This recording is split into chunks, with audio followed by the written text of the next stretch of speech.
Voilà donc, mesdames, messieurs, bonsoir. Nous sommes avec nos amis français, Morgan et Aurélien. Ouais, c'est ça. Aurélien, vous êtes à Ziguinchor aujourd'hui. Hein? Aujourd'hui, nous sommes Papo, le 13 du mois de janvier. Hein?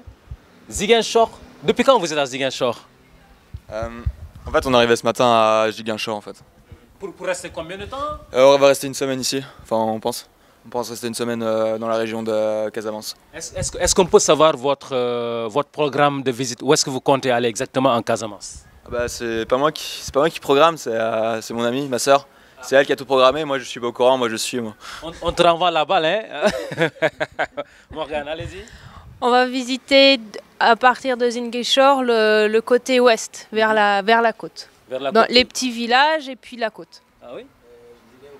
Vous irez au Cap Skirring? Oui, on ira au Cap Skirring. Oussouye, l'île de Cachouane et l'île de Caraban. Vous comptez faire tout ça? On espère, Inch'Allah. Inch'Allah. Voilà, vous venez dans un contexte particulier, malgré tout, vous êtes venu, ça veut dire que vous croyez à la Casamance, à la paix, à la stabilité. On a surtout pris les billets avant les fêtes, donc on s'est dit maintenant il faut partir. Malgré tout, vous allez maintenir votre emploi? Ouais, on s'est dit, si on arrivait ici, on s'est dit que s'il y avait le moindre danger, on rentrait chez nous, quoi. Mais apparemment, jusqu'à maintenant, tout va bien, quoi.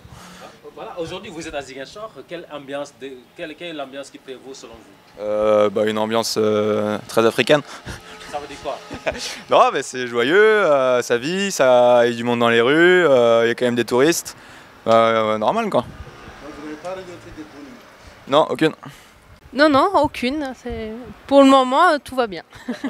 Et vous aviez entendu des choses à Ziguinchor. Est-ce que ce que vous avez entendu, ce que vous vivez, c'est la même chose? Avant de partir, on a regardé sur le site du gouvernement, le Conseil aux voyageurs de France, et ils ont dit que c'était surtout au niveau de la frontière avec la Guinée où ça pouvait poser des problèmes. Mais vu que ce n'était pas l'endroit où on allait exactement, on s'est dit qu'on allait quand même venir voir. Le gouvernement, ça nous a rassuré ce qu'il nous avait dit sur la diplomatie française. Et ce qu'on voit pour le moment, oui, on n'a pas de problème. Et quel message avez-vous à lancer aux autres touristes qui sont là, qui veulent venir aujourd'hui, hein, qui ont programmé d'être là? Profitez de venir maintenant parce qu'il n'y a pas trop de moustiques. Il n'y a pas? Il n'y a pas de moustiques pour le moment. C'est le moment, ouais, c'est ça. Ouais. Vous aussi, certainement, vous avez un message à lancer hein, à l'endroit de vos amis qui sont en France, qui voudraient découvrir la Casamance. On a vu que Ziguinchor, mais c'est très joli pour le moment. Le fleuve, tous les oiseaux, ça nous fait envie de continuer notre périple. Vous allez revenir après? Après, quand vous aurez découvert la Casamance des profondeurs, vivre ça, comment? On verra. Pour le moment, oui, on n'a fait qu'une journée, il faut qu'on voit. Mais c'est la première fois au Sénégal, et en Casamance aussi du coup, mais voilà. Qu'est-ce que vous avez lu à travers les regards, à travers le comportement des populations, des gens que vous avez rencontrés depuis ce matin? Avant de venir? Oui, non. Ceux que vous avez rencontrés aujourd'hui. Vous avez vu des gens crispés ou bien vous nous voyez comme ça? Non, les gens ne sont pas stressés du tout. Hein. Ah oui? C'est bon. C'est bon? Oui. Mais est-ce que c'est que vous avez vu de l'autre? Il n'y a pas de peur et il n'y a pas de stress. En tout cas, c'est ce qu'on voit pour le moment. Okay. Mais vous avez lu la presse, vous n'avez pas eu peur quand vous avez lu la presse à Dakar, par exemple? On n'a pas lu la presse à Dakar. Okay. On a dit on vient. Et on verra. Merci beaucoup pour ce témoignage. De rien. Nous vous remercions vraiment. Parce qu'en réalité, on a posé la question sur la presse, parce que quelquefois, la presse qui est à Dakar, ce qu'elle relaie, ne reflète pas la réalité sur le terrain. Et nous, notre combat, c'est d'amener les gens à comprendre que très souvent, ce qu'on dit sur la Casamance ne reflète pas ce que les gens vivent. Quand les gens arrivent à Ziguinchor, mais ce qu'ils rencontrent, ce qu'ils voient est en contradiction avec ce que la presse relaie de l'autre côté. Alors ça, c'est des choses qui vont à l'encontre du développement du tourisme. C'est une très belle région. Elle est extrêmement belle. Maintenant, l'insécurité, même à Paris, il y a l'insécurité. Même à New York, il y a l'insécurité. Mais il suffit simplement que quelqu'un tire pour qu'on dise non, n'allez pas en Casamance. Nous sommes là depuis toujours. On est encore en vie grâce à Dieu.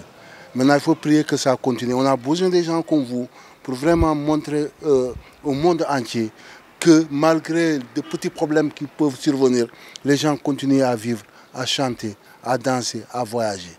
Merci beaucoup. En tout cas, Aurélien et Morgane, c'est un plaisir vraiment de partager avec vous cet après-midi à Ziguinchor. De rien, merci. Alors là, ce n'est que la technicienne, il est là. Ou bien le DJ, ou bien l'animateur, c'est ici sa place. En fait, vous passez des morceaux de musique aussi ou pas? Oui, c'est tout quoi. C'est une radio, en fait, c'est une radio carrément. C'est une radio. Pas comme RFI, mais bon.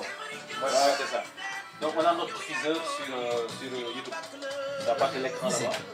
Et c'est GMS. GMS, le groupe Média du Sud. Donc toutes les émissions qui sont filmées passent directement sur YouTube.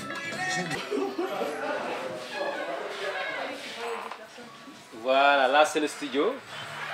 Si vous voulez, c'est le studio. Alors quelquefois on a plusieurs invités. On partage le plateau là. Et c'était...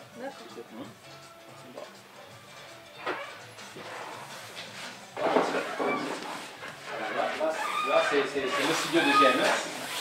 Maintenant, cette partie-là, c'est la production.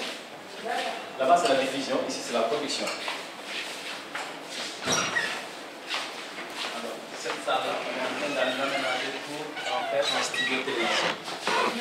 Un studio télévision. Pour l'instant, on ne diffuse pas à la télévision pour l'instant. On est sur YouTube et sur le site. Ouais. Okay. Écrit et... Ouais, voilà, c'est ça. Ok, là-bas c'est l'émetteur. On a un émetteur, notre émetteur est là. D'accord. Ah, vous êtes indépendant en fait? Non. Enfin, on est indépendant dans le sens où...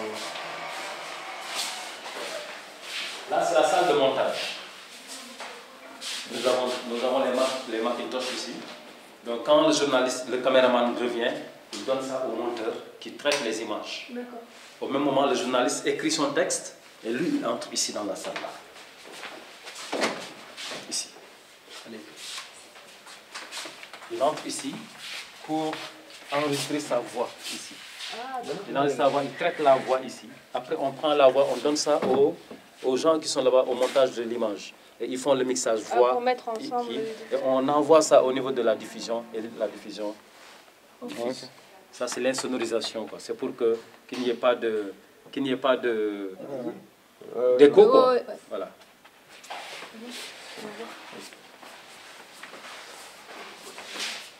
Le gouvernement, il a un œil sur ce que vous diffusez.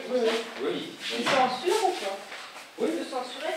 Non. Le gouvernement? Non, il ne censure pas. Non, il censure pas. Nous sommes une radio privée. Nous sommes une radio privée, on est libre, on travaille.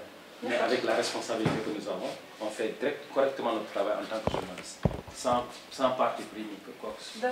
Mais on donne la bonne information. Que ça arrange le gouvernement ou pas, ce n'est pas notre problème. Nous, on fait le travail. D'accord. Et vous vivez comment? Hein? Vous vivez comment pour entretenir tout ça? Donc c'est